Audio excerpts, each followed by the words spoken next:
श्री गणेशाय नमः। ओम नमो भगवते वासुदेवाय। स्वागत है आपका श्री श्रुति चैनल में।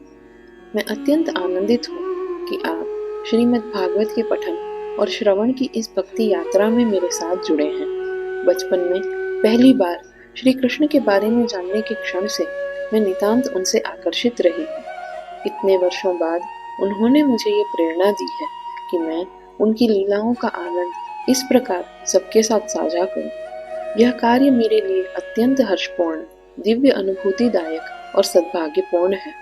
हमने सबसे पहले श्रीमद् भागवत महात्म्यम के पाठ से प्रारंभ किया है, जिससे श्रीमद् भागवत पाठ के महत्व और उसके सुखदायी परिणामों से हम परिचित हो सकें। महात्म्यम को जानना इसलिए भी उपयुक्त है कि इससे हमें श्रीमद् भागवत को सही रीति से श्रवण और मनन करने की भावना प्राप्त होती है। हमने श्रीमद् भागवत महात्म्यम के प्रथम अध्याय का पठन पूर्ण किया है और अब मैं इस अध्याय का सारांश प्रस्तुत करती हूँ। श्रीमद् भागवत महात्म्यम पद्म पुराण का भाग है।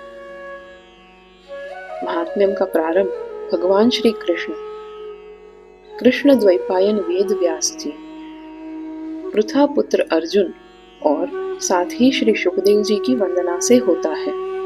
सच्चिदानंद स्वरूप श्री कृष्ण की स्तुति के पश्चात नैमिषारण्य में सूत मुनि और शौनक जी के संवाद से महात्म्यम का विस्तार आरंभ होता है। शौनक जी सूत मुनि से प्रार्थना करते हैं कि वे ऐसा साधन बताएं जिससे अज्ञान का दुख दूर हो और ईश्वर की प्राप्ति हो।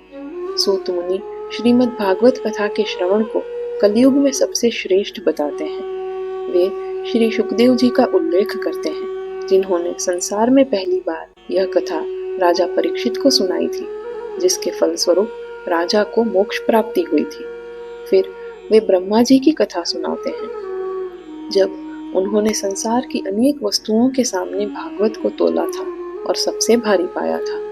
इसके बाद वे देवर्षि नारद जी की भक्ति से भेंट का प्रसंग सुनाते हैं। जब शौनक जी अधिक विस्तार से सुनने की उत्सुकता दिखाते हैं, तब सूत जी बताते हैं कि नारद जी सनक आदि ऋषियों से मिले थे और उन्हें वृंदावन में भक्ति से मिलने का वृतांत सुनाया था।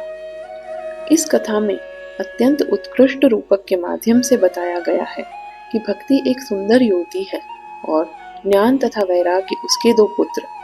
कलयुग के प्रभाव के कारण वे तीनों जीर्ण हो जाते हैं। वृंदावन पहुंचकर भक्ति तो पुनः नवयुवती हो जाती है, किंतु उसके दोनों पुत्र वृद्ध और क्षीण ही रहते हैं।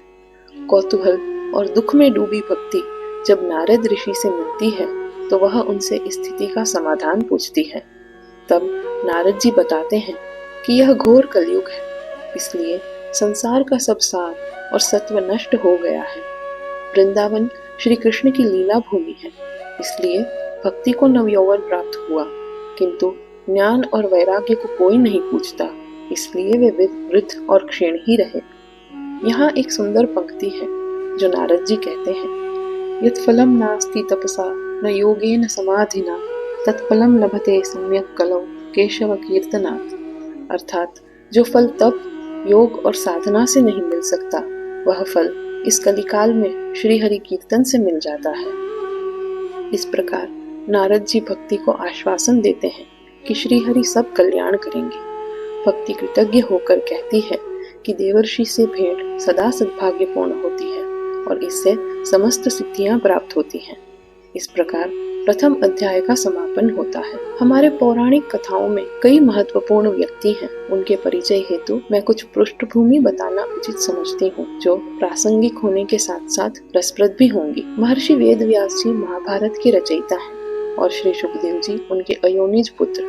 उनके बारे में कुछ ग्रंथों में उल्लेख है कि वे 12 वर्ष तक माता के गर्भ में रहे। संसार की माया से बचे रहने हेतु वे जन्म नहीं लेना चाहते थे।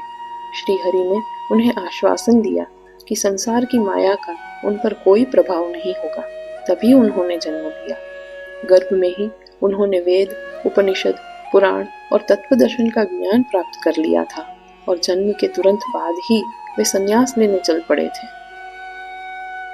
सूत मुनि हमारी कथाओं में दूसरे नामों से भी जाने जाते हैं, जैसे कि उग्रश्रवा, सूत गोस्वामी और सौती। वे लोमहर्षण के पुत्र और महर्षि वेद व्यास जी के शिष्य हैं। सूत मुनि ने नैमिषारण्य में शौनक मुनि और अन्य एकत्र हुए ऋषियों को महाभारत की कथा सुनाई थी। कहा जाता है कि और भी कई पुराण जैसे कि शिव पुराण, भागवत पुराण, ब्रह्म वैवर्त पुराण, हरिवंश और पद्म पुराण भी सूत मुनि ने ऋषियों को नैमिषारण्य में सुनाए थे। देवर्षि नारद जी और सनकादि ऋषियों के परिचय की कुछ पृष्ठभूमि भी जानेंगे अगले अध्याय के सारांश में। अगले भाग में भक्ति का दुख दूर करने के देवर्षि नारद जी के प्रयास के बारे में दूसरे अध्याय का पठन जारी रहेगा। तब तक इस भक्ति यात्रा में मेरे साथ जुड़े रहने के लिए आपकी आभारी हूँ। श्री कृष्णार्पणमस्तु।